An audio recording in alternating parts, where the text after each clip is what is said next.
बीच में अपन बात रखना चाहते हैं। और कल से मुझे इतने कॉल आ रहे हैं कि मैं आपको बता नहीं सकता, आपको दिखा दे रहा हूँ कि ये कोई नंबर सेव नहीं है। देखिए आप लोग, कोई नंबर सेव नहीं है, देखते जाइए, आप लोग को दिखा रहा हूँ, देखिए। और तमाम तरीके का बात, ये कर देंगे वो कर देंगे।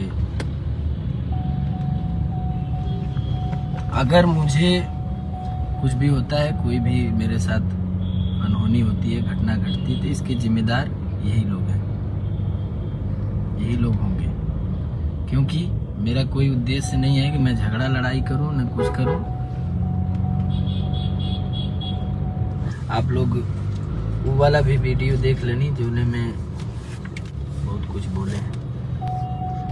और आप लोग जो गलत न्यूज बनाया गया, गलत फेक न्यूज बनाया गया, वो भी देखा आप लोगों ने।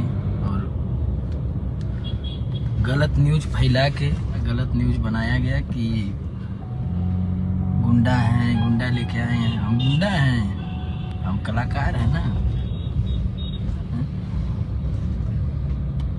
अगर आप लोगों को हमसे तकलीफ है तो मैं लाइन छोड़ के चला जाऊंगा, काम नहीं करूंगा इस लाइन में।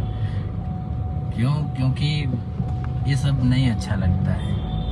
क्या बिगाड़े हैं आपका, या आप लोगों का क्या बिगाड़े थे कि नहीं आप हमको इतने लोगों के बीच में आप अपशब्द का प्रयोग कर रहे हैं।